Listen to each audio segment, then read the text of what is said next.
Hey everybody, it's your Highness Pubert here, playing more modern games, except this one really isn't all that modern, so I don't know why I fucking said that. Ghost Trick Phantom Detective is a game that originally came out on the Nintendo DS in 2010. It was directed by Shu Takumi, the guy behind the Ace Attorney games, but somehow it faded into obscurity. I'm guessing because it was released in North America extremely close to the end of the original DS's life, releasing a little over a month before the 3DS was released. It was one of those games that became a cult classic, and I've been wanting to add it to my collection, but the prices for it are kinda fucking expensive, so imagine my surprise when I hear news of Capcom porting it to modern consoles while updating the visuals for it. I'm a big fan of the Phoenix Wright games, even though I've only played the first two, even though I own all three for the DS.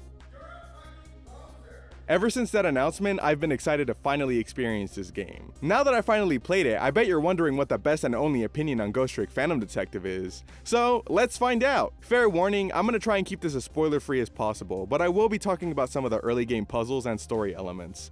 As I've always said, it's better to go into games blind. However, there will be a spoiler section at the end of this video. First, the presentation. Everything is extremely stylized, especially the 3D models and the 2D character art. Their designs are all very pointy and angular, specifically the designs for all the men. The women are all a bit smoother in design, but they still have the pointy angles, keeping the style consistent, and most importantly, the dog is cute.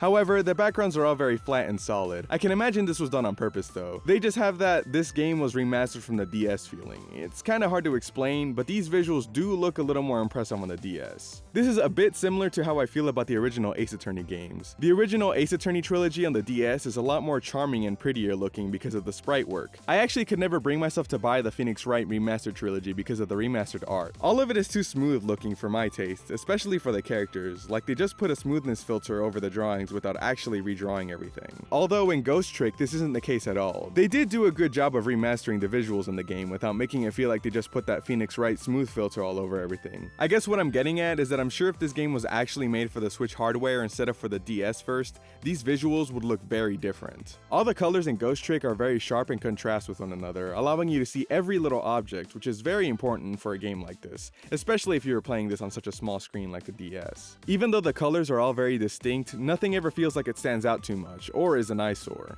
It all complements each other very well and makes for an overall unique looking game, even if the backgrounds are a little generic looking. Music wise, the game has tons of memorable tracks, and they're all pretty much bangers, just like in the Phoenix Wright games. My favorite is the main theme.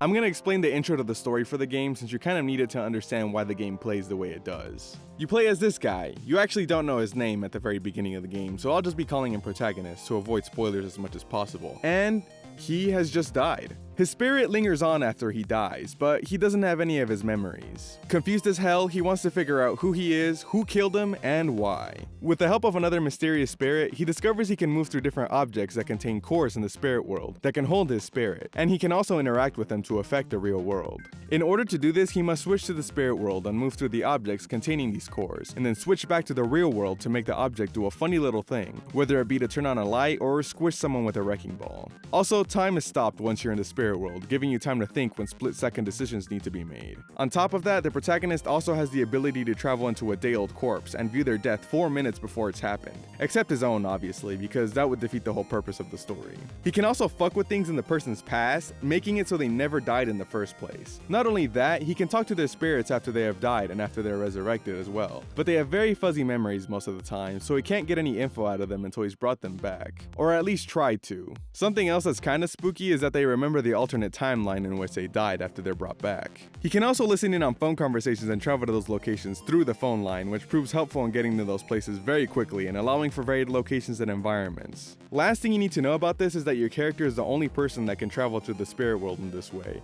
or view a person's past after they died. No one else that dies during the events of the game has these powers of the dead you do, and part of the mystery is trying to figure out why you're the only one who does, along with the mysterious spirit that guides you in the beginning. But I'm getting ahead of myself. I still need to explain the gameplay to you. As expected from the creator of Phoenix Wright, this game is a visual novel, so I hope you're not fucking illiterate because you'll be doing a ton of reading since that's practically all this game is. But just like the Ace Attorney series, it's very interactive as you do a ton of puzzle solving. You move through the inanimate object's cores by stretching out a ghost arm with the analog stick, causing you to travel between objects. This is a lot more fun than you might think. It's extremely satisfying going through a path of cores to get to where you're going on a specific screen. It's especially true when you've reached the solution to the puzzle you're solving. Movement is very quick and snappy, never wasting your time, and it makes a satisfying noise to boot. Moving through cores like this is only possible in the spirit world, and you have to press the L button to switch between the spirit and real world. Once you're in the real world, you're stuck in the object you chose to be in, but you're allowed to actively interact with it if it gives you the prompt to do so, having it affect the real world. The real world is also where you let stuff happen. Like mentioned before, when you switch to the spirit world, time is frozen, meaning the gameplay consists of you constantly switching back and forth between the two to stop time and also to continue it so you can solve these puzzles. Interacting with objects in specific ways to have characters act in certain ways so they can create new paths for you, or doing things with the right timing in order to advance the story is a ton of fun. While in the present, you're mostly trying to figure out how to get from point A to point B to talk to someone or get somewhere to find out what's going on, and the story does an amazing job at making you care about what happens. There are some instances where you have a specific objective, like getting a phone to someone, breaking a character out of jail, or creating a path to avoid someone meeting their ultimate demise. The game is designed extremely well, and the puzzles keep evolving further and further and get more complex, both in the present and in the past. It surprised me with how inventive it kept getting as the game went on. However, the most satisfying part of this game is definitely resurrecting the dead characters. First, the last 4 minutes of the character's death plays out, and you have to be on the lookout for what you could possibly do to save this person. Sometimes it's obvious, but most of the time you'll be scratching your head trying to figure it out, and you'll just have to interact with the objects in this pocket of time so it can all slowly make sense to you. While in the past, you have a limited amount of time to figure out what you need to do to save the person from their impending demise, so you have to figure it out quickly or else you have to play the entire scenario again from the beginning. Which isn't much of a punishment, especially since you can replay the scenario from the beginning anytime you damn please. But I mean, it's a visual novel, there isn't really much of a way to punish the player without it being incredibly annoying. Being in the past trying to figure out how to save these people is incredibly stress-inducing in the best way possible, because there are things you have to do at very specific times in order to get ahead, and if you miss these chances, then you have to start the scenario over again. For example, in the beginning, in order to avoid the guy shooting the girl a second time, you have to make this bicycle ring in order to distract the person. But if you don't interact with it in time, he'll just end up shooting her and you'll have failed saving the beautiful scarlet-haired babe. Sometimes to solve the puzzle though, you have to wait until the very end when the character is about to die to save them, and it gives you a very ominous countdown, stressing you the fuck out while you're trying your absolute best not to miss the opportunity to save them. I'm not gonna give too much away, but there is one specific puzzle where you have to save someone from an explosion, and you have to let the explosion happen to save them, and another one where you have to stop a bullet in midair and interact with it in a specific way to save the person from dying. Not only that, but sometimes you have to save someone else in one person's past, essentially going further back in time to save two people at once. It's absolutely insane how creative these puzzles are, and it makes me wish I could erase my memory and play this game again blind, because solving these was such a joy, and I would give anything to experience them for the first time again. With a combination of the timer, the quick and snappy movement of your spirit moving through the cores, the split-second decisions you have to make, and the ever-increasing stakes of the story, makes for some of the most creative and unique gameplay experiences in any game I've ever experienced. Just like the Ace Attorney games, this game does an amazing job at combining the gameplay with the story to provide a thrilling experience that will keep you on the edge of your seat the entire time. I guess with this, I'll segue into the story. Once again, I'll warn you that it's best to experience the story of this completely blind, which is what I did, and I had an amazing time with it. So if you're remotely interested, please go buy this game. I can't sing its praises enough. You have been warned. So I wanted to have a spoiler section for this video detailing what happens at the end of the game and my thoughts on how it all wraps up, but it's really hard to pinpoint a specific part to stop at and have that be the part where the spoilers start. I'll try my best to do that, but again, potential spoilers ahead. Because this game is a mystery and a really damn good one at that, every part of the game where a question gets answered, more questions appear, and you're left bewildered and wanting to learn more, making you advance further and care about what happens to these characters. Throughout the story, you and the protagonist have two questions. Who am I? And why are these things happening? And these questions do not get answered until the very end. You get these little moments where you think you figured it out, but then you're just left with more questions. An example of this is that you do find out who killed you, and it surprises you, but it doesn't at the same time, especially since it's the girl you've saved a couple of times at this point. It doesn't surprise you since she's the only one there at the time of your death, but what adds to the mystery is she doesn't remember doing it, and again, you're left with more questions than answers. Another thing is finding out that one of the prisoners you're trying to keep from getting executed paints a picture of your face, saying that it's a face he doesn't want to forget. This fills you with a million questions, wondering what the protagonist got himself into and how it's at all possible that this is happening, since he claims that he killed you 10 years ago, even though you just died a couple hours ago. The pacing of the story is very quick and there's never a dull moment, and the examples I've mentioned aren't the only ones that prove that. Another example of the excellent pacing of the story is that it immediately starts with you waking up from dying and feeling the need to save the girl from her demise. No bullshit narrator explaining to you why this is happening, no little intro to the world, it's just,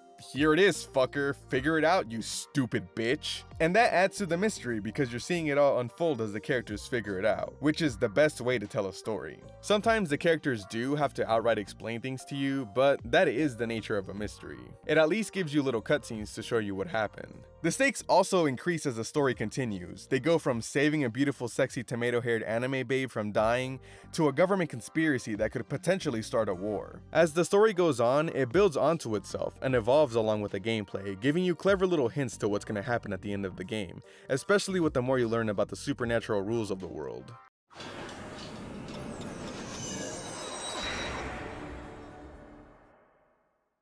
Hello everyone, post-processing Pubert here. Just go ahead and ignore everything. I was originally gonna spoil the ending to the game, but editing this, it kind of made me realize how complex this game really is. There truly is no real way to condense the story into like a 5-minute explanation. It would warrant at least like a 10-minute explanation at best.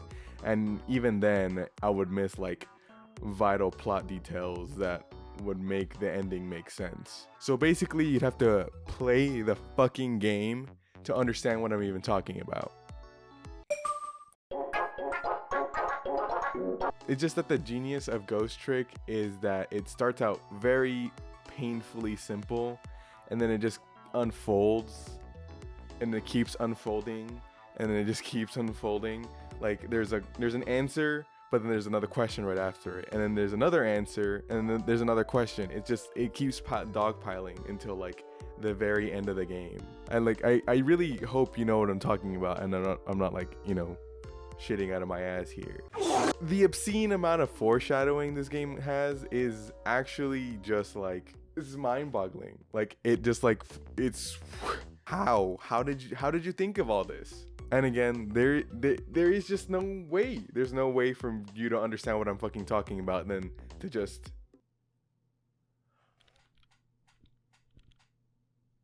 buy the fucking game, bro. If you just really don't want to play the game that badly, and you think my judgment is absolutely horrendous, then I guess I'll give you a little spoiler to the end. Here, I'll give it to you in 3, 2, 1. Yeah. That's kind of a spoiler, I guess. There's just so much to this fucking story. It's too much. It's too much. First, it would be an hour-long video, probably like 3 hours minimum.